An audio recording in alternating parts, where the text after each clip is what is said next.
Good morning, ladies and gentlemen, and welcome to the Stockholm Design Talks, entitled "Moving Forward."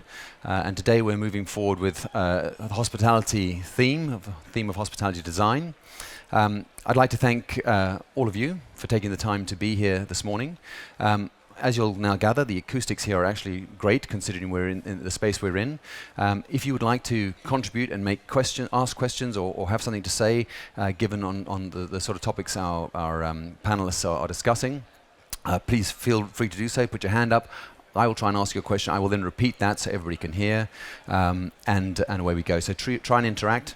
Ask the questions as we go along. They're all happy to take them whenever. Don't save your questions up till the end. Okay, so try and, if you have something to say it at the appropriate moment. So thanks to all of you. Thanks, of course, to our speakers. I will introduce them in a second. Also to the organizers of the event, Cecilia Nyberg, who is responsible for the whole event, and also Ulrika Kellström-Attar, who is responsible for the seminar program itself. And also thank you from me to one of the media sponsors here, Sleeper Magazine. I'm a journalist writing for, in addition to Sleeper, a variety of other titles, including Condé Nast Traveler, Wallpaper, and various other design titles. So this morning we're here to talk about trends in hospitality design. And this is one of my jobs, is to identify these sorts of movements, these trends, and to write about them. If I think back to the fashion hotel trend, I wrote a book about this back in 2006, really before the big guys got involved. That's the Bulgaris and the Armani hotels that we see today. So that's the sort of thing that I'm doing. Today we're going to look at a number of those trends, more up-to-date trends, of course. And just to put things into context, it's not just about the hotels on their own or hospitality on its own. It's also, if we think about where hospitality sits in today's age of communication, in our digital age. So the traditional hospitality offering has been really hit upon by the likes of Airbnb and One Fine Stay, because of the transparency and the openness that the digital world brings us. And again, through social media, we're seeing a lot more interaction of the guest experience, which sometimes, in a way, is influencing what the designers are doing as well. Hospitality design covers a wide range of aspects. So here we're also not just talking about hotels, but we're also talking about spas and bars, clubs and restaurants. And if I think of restaurants, that gives me the opportunity to go straight into the introductions of our speakers. So first up, on my immediate left here, is Signe Bindslev Hendriksen. She's the founder and owner of Space Copenhagen. She established this with her business partner Peter back in 2005, and in that time they've done well over 300 projects, which is really going some for 10 years. Her training is with the Royal Academy of Fine Arts and School of Architecture in Copenhagen. And whilst Space Copenhagen focus on interior design and product design for George Jensen, amongst others, the real reason Signe is with us today is for their work in the food and beverage and the restaurant design side of things. And some of you will be familiar with the restaurants in Copenhagen that they have been responsible for, including Geranium, Geist, and the world-renowned Noma restaurant. Next to her, Fiona Thompson. Fiona works for a company called Richmond International. She's actually the principal of that company. She she used to work for them back in the 80s, went off and did her own thing, and then came back as creative director, and now, as I say, is the principal of that business. They are specialist hotel designers, mainly in the upscale area of the hotel trade. So some of the brands they are working for include Asian brands such as Taj and Oberoi, and a lot of work with Four Seasons, for example, including the Gresham Palace, the Four Seasons Gresham Palace in Budapest, which is one of the finest hotels I've been fortunate enough to stay at. So she's giving us really the real hospitality hotel designer side of things. Next up is Sören Hullberg. Sören is our token Swede on the panel. He was a sergeant in the Swedish army, he tells me. He also worked for a small Swedish company that some of you may have heard of, called IKEA. Boo, said the designers. Actually, he was more on the ops side of things and is responsible for taking Swedish meatballs to the world. That was one of his projects within IKEA. Subsequently, he worked for a number of hotel groups, including here in Scandinavia, Scandic Hotels and Hilton. More recently, he set up his own consultancy and now is the co-founder and partner and CEO of Story Hotels. There are 2 Story hotels here in Stockholm, one in Stureplan, and recently opened in Sundbyberg, the second hotel. And the third up will be in Malmo, coming in 2016, that Sören's just told me about. That leads me finally to bring on to Hans Meyer. He is one of the 2 partners of Hotels Ahead, an Amsterdam-based consultancy. They look at concept development, branding, marketing, operations and strategic partnerships. Hans has a traditional hotel school background, worked for NH Hotels, the Spanish group, Golden Tulip as well. But for me, he's more better known for one of the real groundbreaking moments of hotel design, and that was the establishment from his idea of the brand Citizen M. Hopefully you've heard about this, but if not, you should try and find out about it because it's really something.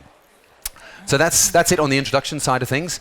Just to summarize, Signe is really the restaurants person, if you like. Fiona is hospitality design, hotel design in the luxury sector. Sören's more coming at things from an operator, investor, owner type idea, and you'll hear lots of very sort of practical business ideas coming from Sören, I'm sure. And Hans, again, a hotel guy with lots of innovative ideas and different ways of thinking about things. So that's the panel. Now we're going to get into some topics, some of the trends that I see that the panel will discuss. And again, please chip in with your questions. If you have anything to say, let's get those questions going. Right. First thing I would like to ask all of you, whoever wants to chip in first can, is this idea of less is more. And what I mean by this in the hotel environment, I'm seeing certainly in Western Europe in the refurbishment of certainly luxury properties. So Fiona, this is something I'm sure you've come across. It's actually a 110-room hotel is refurbished and they end up with maybe only 90 rooms, but 90 bigger spaces which they're able to sell at a premium. So it's actually a different business model. So it sounds counterintuitive to refurbish and have less rooms, but what they want is less rooms that they can charge more for. So that's one way of looking at less is more. The other way, which I think is more obvious, is this idea of a lack of clutter, and here we see it particularly in Scandinavian design, the sort of very sort of calm approach to design, and I think this is another aspect that I'm seeing coming into hotel design. But Fiona, let's start with you. Do guests want less? I think the market we work in is generally the luxury market, and I think space is regarded as luxury rather than stuff, I guess. So in most locations we work in, people are looking for bigger rooms which are more flexible but not necessarily have more in them. It's a more authentic feel, it's a more luxury feel, and therefore whatever was within the space, whether that's a room, a bathroom, has a reason for being there. It's not just filled with things because every other hotel has them. So I think it's space that's a luxury really, rather than the fact that they're paring down. The business model makes more sense financially too. Certain parts of the world, the facilities that people are looking for as well are greater. They don't any longer just want a room. They want gym facilities, media rooms, other spaces within their own environments that they can use in different ways. So that's again increased the sort of business model or the size of rooms too. Okay, so more specific, I guess, more specific requirements for individual guests and more individuality. Okay. Hans, what about you? You've been involved with Citizen M, which is a very sort of pared down concept and has perhaps some of the smallest hotel rooms as opposed to the cubicles you might see in the Japanese context. Tell us a little bit about that and the less is more idea at the other end of the spectrum. I think the entire idea about around Citizen M is that more relevant can be less. So what we basically did over there is what do guests find extremely important, put that on a very high scale. Like, for example, everybody wants to sleep in a great bed, everybody wants to have a great shower, everybody wants to have free Wi-Fi. So put that on a 5-star level. And the essence of Citizen M is that everything that people actually don't need, because I fully agree with, If you stay in a room for a week or maybe a few days, you need a lot of space. But if you stay in a room between a late night dinner and an early flight the next morning, you just don't need a lot of space. So then space, it can be smaller. I don't hear a lot of people being very enthusiastic that there were trouser presses, mini bars with a lot of expensive items in it, so you can actually take them out. So I think it's very much about what is your target audience, make relevant products for them, and leave all the other rubbish out. And in that way you can also bring in a very economical product at a very nice price. Okay, so relevance, the design, Yeah. by having been more relevant with the design, you can cut out the clutter. Would that be fair? Well, again to Citizen M, what we found out is that at that time when I started with Citizen M, you could stay in a budget hotel, but you always stayed in a very remote area, so in an industrial park or on the outskirts of the city, just because the budget hotel model wasn't working in the city center areas because the land prices are too high. So what we said, okay, can we just minimize the space of the room and still create a lot of space in there? Because actually, if you look to the TripAdvisors of this world, almost nobody's complaining about space in the citizen room. Although Guy is very right, there are almost the smallest rooms we have in the industry, only 13.5 square meters. So we have, again, a totally different perspective to space. And by just having a space of only 13.5 square meters, you can go with your hotel in Tower Hill in London, and Times Square will be open in New York in a few months, and in the city of Amsterdam. And that actually is what people want. So with Citizen M, they have a very nice room with everything they need on a 5-star level, taken out all the rubbish, but at the same price as a budget hotel. But Hans, as soon as I open my suitcase at Citizen M, I can't move around the room. Yeah. So that this is the antithesis of really what Fiona is saying in terms of the bigger rooms and the more space, and the client who wants more. Doesn't have to be cluttered, but it's just a different model. And it works in the city centre because they're charging a massive premium for these big rooms in a Four Seasons or wherever it might be. It is exactly right, and I don't want to say that all rooms should be smaller, but a lot of people, like maybe you and me, just traveling with a small bag because you have to stay in the city just for one day. You're just not going to unpack your suitcase. So why do you need all the space then? True. Søren, what do you think about this idea of room size? Where are things going, and what are you doing with Story? How does that work, and what will you be doing in Malmo? Bigger, smaller? I'm not allowed to look at Guy, so that's why I'm not impolite, not looking at him. But I've been told to look at you when I answer him. Well, first of all, I think that size matters. There are people ready to pay for big rooms, for more space than they need. And on the other side, there are people not ready to pay for it. We believe that a mix of room sizes is ideal. I'm not very fond of a one-size-fits-all type of hotels. I'm very fond of Citizen M because you have taken it up. It's not that small. But we see hotels coming in with like 10 square meters, and somebody decides that people traveling only need a good bed and a shower. They don't need anything else. That's completely wrong. If you are traveling 3, 4, 5 days a week, maybe 20 or 30 weeks a year, then it does matter the size and the comfortability you have in the rooms. So it's a give and take. If you're downtown like we are in Stockholm, we have 3,000 square meters all in all. We tried, of course, to fit in as many rooms as possible, but we still have 9 different sizes of rooms.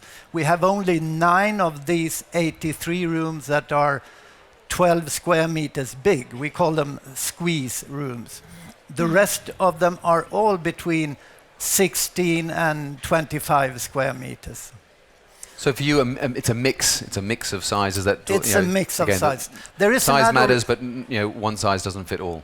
Right. Signe, what about you in terms of this less cluttered idea? We talked a lot about hotels so far and hotel room size.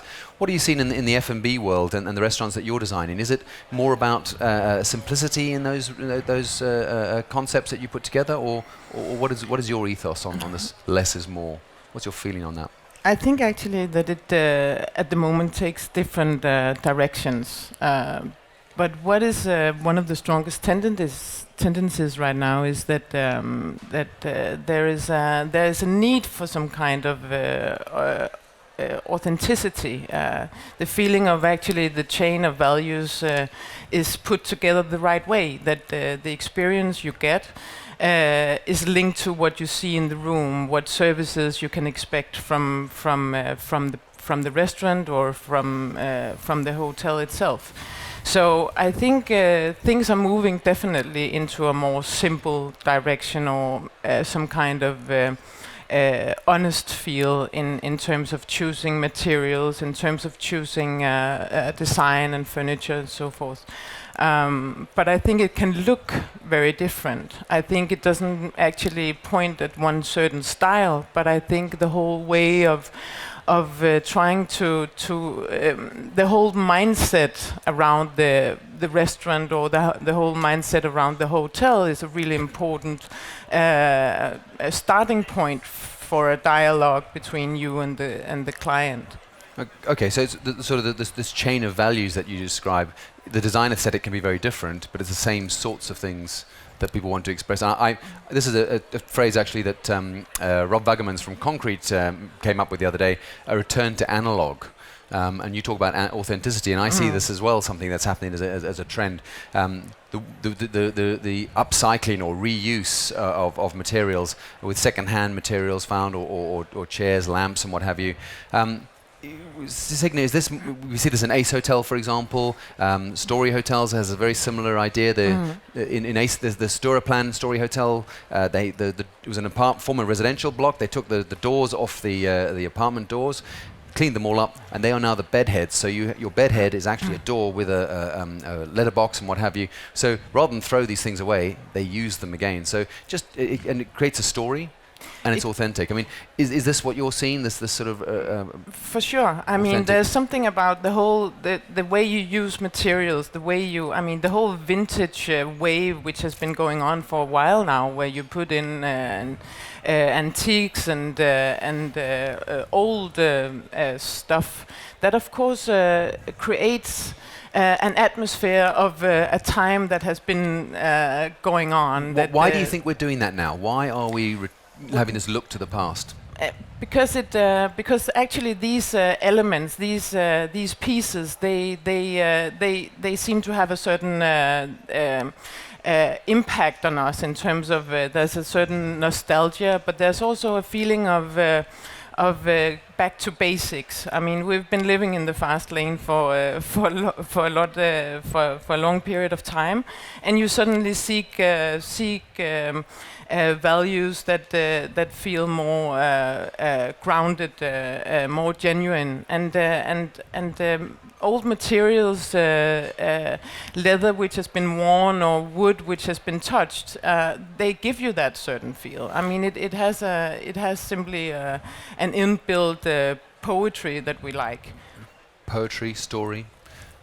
Fiona, how about you? Are you seeing this idea of reuse and upcycling in the work you're doing in the luxury sector? Are people interested in the antique type idea, or is it kind of look antique but it's actually brand new? No, I think there's a combination. I think there is. In the last 10 or last 15, 20 years, I guess, there's been, in the luxury sector, everything is new, everything is refined. That's what's denoted luxury, I guess. And there is a move from that people want experiences, I guess, when they travel, even if it's just for a night on a business trip. They don't want to just stay in another shiny box.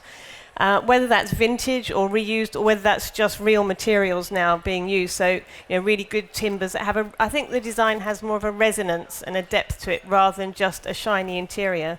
And that's a combination of using maybe old or just proper materials in a proper manner rather than in this sort of theatrical sort of smoke and mirrors way. And then it does have a longevity to it. Hotels are very expensive to develop. They're not changed for 20 plus years. So the fact that the design has to actually live that long and breathe for that length of time means it does have to have that sort of depth, if you like, in the design these days. And so the whole idea of buying it in China and throwing it away in 5 years, I think, has disappeared, hopefully, to a great degree. Which was, people thought we can do a hotel, you can do it on this budget because we buy it cheap, and then it's expendable. And I think that has actually, there's a whole move away from that we've seen, that we're trying to buy locally, use local products, and that they're made in an authentic way that is relevant to the local market. Which is exactly what we heard yesterday when we talked at the design talks about Scandinavian design and the power of Scandinavian design, is that it's built to last. It's got some, there's an idea of handing down a piece of furniture that you might buy. Rather than buying 10 and throwing them away, you buy one good piece, look after it and nurture it, and it then develops a story and a heritage. And as you say, good leathers age well, the fact they're scuffed or whatever, whereas if you buy some cheap fabric from that's going to last no time at all, it doesn't have that depth. You can't keep it alive, if you like, for any given length of time. Sorry, sorry, Signe. No, it's just that I agree, and the thing is that I think we also, as designers, we really have a responsibility of doing projects that don't look best the day we leave them. They have a long life, and we also need to consider that long life afterwards need to give something to the project instead of actually just falling apart or being worn in a way which is not either charming or sorry. Can you really tell your client that on the day the restaurant opens that it's going to look much better in 3 years' time? Is that what they want to hear? we try to, actually. We try to. Søren, how about you? I mean, this idea I mentioned with Story Hotel and the reuse of these apartment doors, is that just sort of a cheap way of doing it? A cheap way of getting around it? We didn't have any money left. That's why we saved the doors. No, not totally, but there is a conflict in building hotels, because at the moment when you do it, you are looking after each krona you are to invest, and it's difficult to find the money to invest, and therefore you look after each little krona you should invest. And instead of saying that we are building for a lease of 15 years or 20 years, and this furniture and this interior design should be here also in 15 years, you may take the easy way out, saying that, we are okay with how do you say that in English? Laminate? Laminate, veneer. Laminate, vinyl instead of massive, etc. That does not age as well as a massive material would do. So for us investing and for us being responsible for delivering a return on the investment, it's very easy to take that less expensive road at the stage of planning and purchasing, which is not always very smart. To take care of old things that you may find in an existing building, like we did with the doors, etc., that's of course a very nice thing to do, because you also get lots of sympathy from the customers. Any customer entering our bedrooms sees this door, understands that it's something that has been in the building for 80 years or whatever. Okay. Hans, what about this whole sort of vintage idea? I mean, we certainly don't see that in Citizen M, but your experience, are you seeing a big wave of ideas in this return to analog scene? I was 2 weeks ago I was in New York. I visited a lot of restaurants and hotels there, and there even office buildings. There's a real movement to vintage. I'm part of a jury in the Netherlands, and I made a tour through the newest restaurants and hotels in the Netherlands, and it's a tsunami of hipster and vintage things. And again, why is that? I mean, is it just because comforting? It's a sign of the times. I mean, What times? Our austere times? Is it because we've just been through a big recession and now we're all feeling a bit poor, so we'd rather have that old bit of furniture that's been scrubbed up rather than the brand new Vitra piece? I think there are a few things. First of all, that we live in a time now where we see, okay, we are very busy with overconsumption, which a lot of people actually think which is stupid. So we should take care of the beautiful old products which we have and reuse them. That's one. The second thing, I think we start to pay a little bit of price for our digital lives, where we have 600 Facebook friends. We're always taking pictures and videos, but actually not there with the friends we are actually sitting at a table on. So I think there's more a need to even that people want to go a little bit back to the older times. And for example, Citizen is very high tech. You got an iPad where you can do everything in your room with. But now for the newest concept I'm working on, I'm actually putting a new light, a very old light switch again. And the only thing which is high tech is the very fast Wi-Fi, and the rest of it going extremely back to digital, touchable. And it doesn't have to be vintage, because I mean, if everybody starts to wearing yellow, it will become out of fashion soon. But it has a far more subtle voice than the luxury we have seen 10 years ago with a lot of bling bling, more. Okay. Can I? Signe, please. Yeah, I think also actually that the whole, I mean, there's been a tendency at the same time where you see hospitality meets the house of the private atmosphere, and vice versa. Actually, I mean, these two areas are actually merging at the moment. So it's also a question of not just creating a concept which seems empty for personality. It's also a way of actually showing that you have some kind of intimate relation with the choices you have made in a certain and for some certain reason. So I think this whole kind of privacy actually merging into hospitality is an important point. Although that sounds like we're getting into the very dangerous ground of making a hotel your home away from home, which I think is the last thing most people want when they're traveling. They don't want to be at home. They want to be in a nice hotel. Yeah, well, perhaps. But it can look very. I mean, it doesn't actually look like your home. It doesn't have to look vintage. I think it's a question of creating that atmosphere, and that can look in many different ways. I think we are adaptable to actually perceiving many different styles, because it's not a permanent experience. It's an experience which has some kind of beginning and an end. Absolutely. So you accept a lot more in a restaurant or in a hotel than you would in your own home. Do you think there's more chance to be flexible and more extreme given the quicker turnover? We're hearing from Fiona about a hotel. Not really. Yes, they'll do soft refurbishments, paintings, new carpets, and what have you. But for 20 odd years, that's going to stay pretty much the way it is. In a restaurant, the turnover in restaurants, a lot of them go bust very quickly anyway. But much higher turnover. Are you taking more chances, more risks there in the hospitality, in the restaurant design? Do you think? Than in hospitality. I mean, when you look at it, do you think I can afford to really go edgy here because it's only going to be 3 years? We try not to think that way, and I must say one of the things that we've been very keen on from the beginning is that we go into a really intense dialogue with our client, actually to find out, what frames do we actually have to work in. Sometimes there's no budget, and sometimes there's a huge budget, and you try to kind of filter all that information of functionality, of economy, of time frames, and all that combined with the ambitions, the passion. What is this place gonna be or express? So there are always a lot of parameters that you have to consider when you enter a project, and the economy is of course one of them. So, which is at least consistent with the idea of using good, strong materials that will patinate and last more than the 3 years I was suggesting.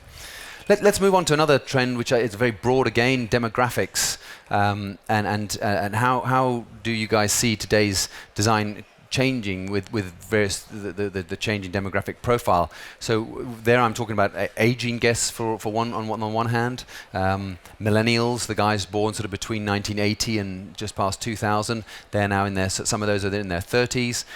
What do they need? Intergenerational travel, traveling with children, for example, traveling with your parents. How do you think design is changing there? I mean, Hans, your idea of this, your new idea, post-Citizen M, is a sort of a long stay concept. Does that? Are you thinking demographics when you think about that? It's about demographics. I mean, what I find extremely interesting is this entirely Gen Y millennial discussion. But what you actually see, I mean, I'm apparently not in that generation anymore. But what you see is that they have a totally different life than my generation. They are far more international. Almost 40% of the European students on a higher educated level, they want to work internationally for some time. They will have far more jobs than my generation before they are 40. They will have jobs we even don't know that they exist. Nobody had heard from a content manager 5 years ago. And they are also mixing business with leisure, so we also call them the bleisure generation. And what we now have, for example, if you look to the way we use real estate, we're building big office buildings. They are there for 8,700 hours per year, but they're only used for a little bit more than 2 hours per year if you deduct all evenings, nights, weekends, what have you. So if we look at that way of using space, while a lot of us are working on the kitchen table already, why could you create then hybrids, for example? So we're now working on a new hotel concept, which is basically on one side of the spectrum you got hotel rooms and short stay apartments. On the other part of the spectrum you got short stay office concepts like Regis, for example. And we are merging these two business models into one new business model. So a hybrid between hotels and offices. And work. And actually that, I found out that a lot of people who have to work and live in the city for, say, 2 months, they rent a hotel room and they're going to rent office space, which I think is stupid, because in the middle they are in a traffic jam. So we thought, where our lifestyles, working and leisure, starting to blur, why can't we do that with spaces as well? And at the end of the day, you're using the spaces far more efficient. You can put more luxury value, what have you, in this square meter. And where are you at with this project? Does it have a name? Yeah, we are still on the working title. So if anybody of you have a good name, we'll have a nice prize for that. But no, the working title is Zoku, and Zoku is a Japanese word for family, tribe, or clan. And there was a cultural phenomena in the Japan of the 1970s where people with the same lifestyle started to live together. And this concept is being developed for what we call the global nomadic tribe. So people who work 3 weeks in San Francisco, 2 weeks in Amsterdam, 6 weeks in Copenhagen or Stockholm, what have you. And we're going to facilitate this lifestyle because now it's possible to work everywhere. You just need your device and you can just explore the world. Sören, what about you and your guests with regard to this bleisure community? There's people who are, like probably most of you here, if you're traveling, it's business and leisure. You're going to stay for the weekend and do different things. You've got exactly this guest profile in your hotel. How are you? How does your design cope with that? I can fully confirm what you say. We see it every day. Our design has maybe not been adapted thinking that a guest is or leisure or business. Somebody coming in on a Friday is not necessarily someone being a leisure guest, could as well be someone having a meeting or something day after. I think we have done a few things that confirms this. We have one room type that we call meet and sleep. Meet and sleep. So we let out the room for somebody who is a big steak or a burger or something. Oh no, sorry. Meeting. M-E-E, as in meeting. Sorry. We let the room as a bedroom, and the person having the room is going down for breakfast. In the meantime, we turn it into a meeting room for up to 8 persons. And when he has had his breakfast, he goes back and he meets his guests. The bed is then folded away, and you can really say it's a sleeping room. Okay, but this is not a junior suite idea or a big. These are relatively small rooms. No, relatively small, 22 square meters. So it is possible to build that sort of flexibility. But what we really see and have learned, when we opened 5 years ago, most of anyone did use Nokia and Ericsson. Where are they today? Nowadays, we see people sit in the lounge, in the bar, in the breakfast, dining room, wherever there is a seat, they sit from 6 o'clock in the morning to midnight. And the only thing they ask for is a possibility to charge their phone. And wireless internet, of course. And of course the Wi-Fi, that's like hot water, or cold water even, so that's a must. Fiona, what are you seeing in terms of the size, the hotels that you're involved in? I'm thinking perhaps intergenerational travel in the hotels that perhaps you're involved in? Yeah, or other aspects of demographics. What are you seeing? I think that the new generation is, the key thing is they're much better informed. They know much more about where they're going. They know about the hotels. They communicate with their peers, whether it's on Twitter, social media. So they make choices of where they're going to stay in a much more informed way than perhaps you traditionally did. A lot of, people used to book through big brands, and if they recognised a Four Seasons or a Hilton or whatever it was, they would think, well, that's of a quality that I can stay in whatever particular location. Now they're much more selective about where they stay, and they know what they want, and when they want it immediately. They don't want the formality of a traditional hotel. If they, as you say, they like to use the lobbies, the old idea of a big hallway with a reception desk has gone. The lobby is a big interactive space, both for the local community, because hotels play a big part in certain locations in the world, and obviously the guests. So they're much more interactive spaces. Is that food offering is a big different. Design trend then, really? I think that the changing lobby space? Huge. It's a big waste of space that doesn't earn any revenue when it's just a hotel lobby. Nowadays they have to generate income and also be a space that's living. And the change of being a big part of the local community as well, where people come and go. They're not the intimidation of a doorman, so you don't feel like you should be in there. They're much more relaxed, less formal. And they're inviting people into them, I think. And it's inviting people to interact. People want to communicate with each other now. The formality of how people used to work and live has been broken down completely. I think from perhaps how it used to be. in a cafe lobby environment, but last night at dinner, there's no way we're going to start talking to the people at the next table. So I don't know about this informality in an F&B sense. I mean, what do you think, Signe? In F&B, are you trying to design your restaurant offering so that people can have a chat with the guys on the next table?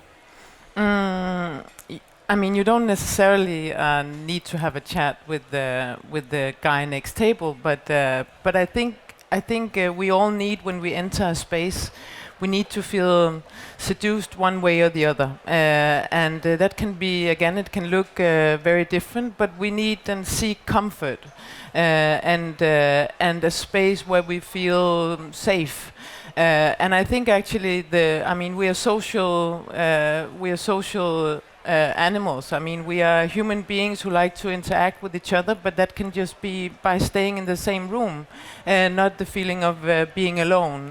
We all know kind of that a packed restaurant is more cozy than an empty restaurant. So I think actually some of these, cross-cultural values are very similar, actually. The need of being somewhere with somebody else who are entertaining themselves or in groups or whatever. So I think these spaces are extremely important, and completely agree, and that's also what we see, that these spaces have become more active and also activated in terms of being designed, so to speak. And give us some specifics then on those designs. I mean, is it lighting that's flexible, or is it a floor space without pillars, or how are you showing this flexibility in your design? But maybe it's not apparent to me when I first sit down because it's already been laid out this one way, but maybe you can change this. Is that the flexibility you're talking about? Or? No, it's actually not the actual flexibility of being able to move things around. It's actually more a flexibility of how to use the space, that you can use it in different ways, that you can sit down and have a quick lunch, or you can sit and work, as explained before. I think the feeling of being able to, that there's space for you also as a customer to personalize your experience, that everything is not set and decided for you. And I would also guess that you would be able to choose different things back and forth in the upcoming hotel experiences. That you can choose whether you want I can see access to this or that, and or you just want the kind of basis package. Yeah, I can see flexibility in a hotel room, but in a restaurant, personalization in a No, probably not in a. No, it okay, was so we're not kind of the on whole restaurants. lobby You're talking kind about of- the bigger picture. yeah, Okay, for sure. cool. The other ideas I've got in demographics. Any questions from anybody? We're well over halfway through the discussion. Please, if you have any yes, we do have a comment there. Please. Older people, absolutely. I think I mentioned that. Aging population. Anybody here thinking about the aging population? Søren, have something to say? Fiona, I'm sure in some of your properties. As I'm representing these people you are talking about. No, what we see is when we started our story hotel downtown, we thought, and especially other people thought, that we would only have like 25-year-old customers coming like hands, in. And you mean? like youngsters, at millennials. that time, yeah.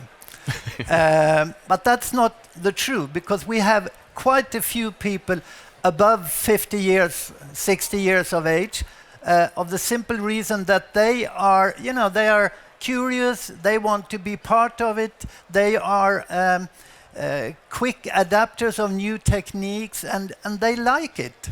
We have people up to, I would say, 80 years old, and they are meeting the 25 years old people in the dining room, in the bars, in the breakfast. No problem at all. But are there any design specifics that are catering particularly for elderly people? No. No? So Someone being 65 years today, they are quite fresh. They are competing with fresh. you. Yeah. Fiona, what about you? Not really adapted. Okay. Aging populations, is we there a don't- requirement from owners? To design specifically, no. I think, as Hans said, it's the older clientele are technically savvy. They're very educated. They still eat out. They socialise in the same way as the younger generation. I think there's less of a divide in the way that people live their lives now between the younger and older generations. Does It's that sort of much answer your more- question? I mean, I don't. I think when I think of designing for aging people, it's more like handles that are going to deal with arthritic hands, or automatically opening doors, or this sort of thing for really elderly people. And that's, I think you're starting to see this in the old age people's homes are becoming much more like nice hotels, but they have to design them with wheelchair access on all the rooms and that sort of. Is that the sort of thing you were after? You're happy with what we've? Okay, Guys, super. Maybe I would like to add, I worked for a very traditional hotel company before, and then we had an idea, and that was called, the marketing department came up with the idea, and it was called the Golden Years Club. And the Golden Years Club was for people from 65 and further, and the marketing plan failed, basically. Because what we find out now, somebody who's 50 now is a totally different person than somebody who's 50, 20, 30 years ago. So that's always difficult, even within Citizen M, where everything is quite modern. You see every now and then people from 60, even 70 years old, although we said in our target audience it's between 25, 35, or what have you. So we see a totally shift to people wanting to stay younger far longer. And the difficulty I think we all have with designing for aging populations is that we soon have to think about wheelchair friendly and what have you, and that's not the case. Okay. Any other questions for our panel as we're getting on? I think in that case, moving on from the sort of this demographics idea, I think one of the big cultural shifts we're seeing is this idea of the emerging markets and the apparent huge influx we're going to be seeing of Asian and Chinese travelers in particular. How are you dealing with this in your designs? Fiona, I mean, again, are your clients asking you to design specifically for the Asian market, for the South American market? Are there particular nuances in the design that will appeal?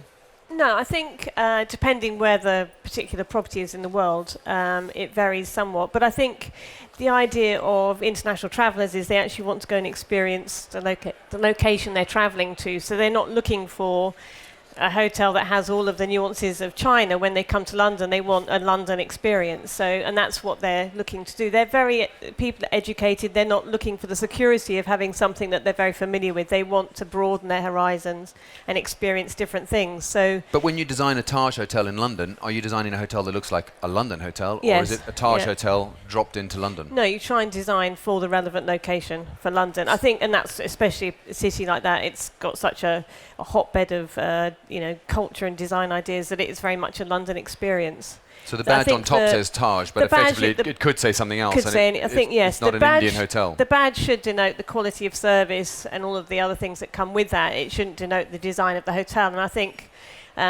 maybe 10 years ago, a lot of the big brands did have a formula. You know, they had a hotel room that they wanted to roll out through the world so that people were familiar with it. So you had a Hilton hotel, whether it was in Amsterdam, London, or Guangzhou, would be the same. And I think there's been a massive shift away from that.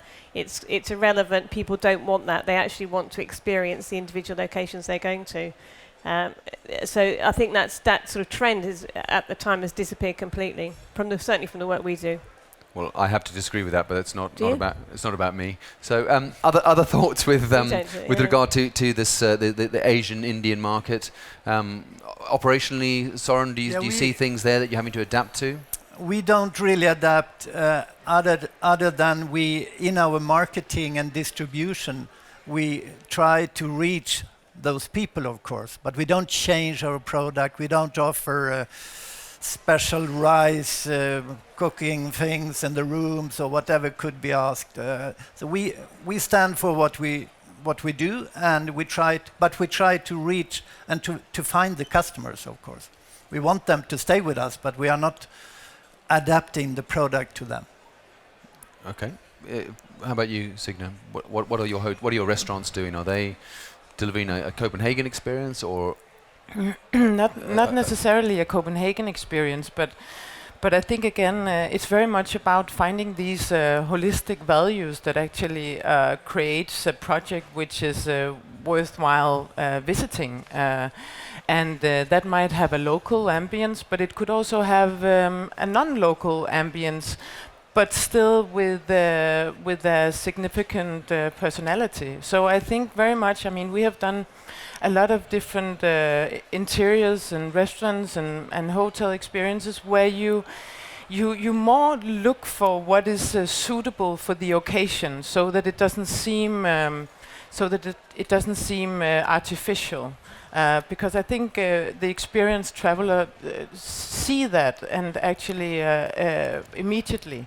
So I think if you can combine. Or again, back to the chain of values. If you can obtain that totality, I think the experience can look very different. So for you, it's a lot about this value chain, about authenticity and being true and honest, I think. We certainly believe in that. That's for sure. Okay. But that's also the only way you can actually take a decision as a designer, because otherwise you simply don't have any. You don't have anything else to guide from except taste. Okay. Interesting.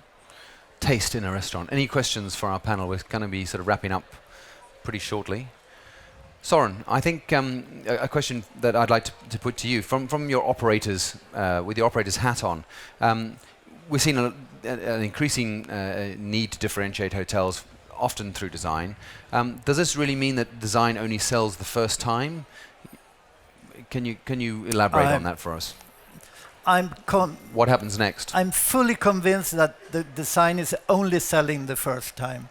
If you don't combine the design, which must be top, of course, with function and quality and good service and staff acting as they should, then you're out of business. Fiona, what would you say as a designer? Does design only sell once? I don't think it only sells once. I think Søren's absolutely right that it has to be a combination of service, facilities, all those things. But I think a good design stands up for itself and people will come back. You know, if a room works really well, if a restaurant has a great atmosphere, people will come back to that. So I don't think it sells once, but I think it's part of the overall offering. It's certainly not. You're not going to go to a hotel just because it's a great design. Okay, but perhaps a little hook. For sure. what about something we haven't really touched on at all here, sustainability? We talked about materials and the longevity of materials. Fiona, that's something else I wanted to talk to you really about in terms of the reuse aspect, which you're not really seen in your upscale properties. But materials, yes, the clients are prepared to pay for the best marbles, the best leathers, etc., etc. Is that the only aspect of sustainability that designers should be considering? No, I think there's two sides in a hotel. There's we are, I suppose, involved more heavily in the design. When we're building a new building these days, it's always LEED associated or BREEAM. So the actual constructability of the hotel is always, I suppose, driven, and clients and developers look to actually achieve those levels. The operation of a hotel are big, heavy, guzzling energy burners. In reality, they're not environmentally friendly, and there is a trend towards looking towards that, trying to make them more efficient, trying to, in the operations side, obviously make them better sustainability-wise.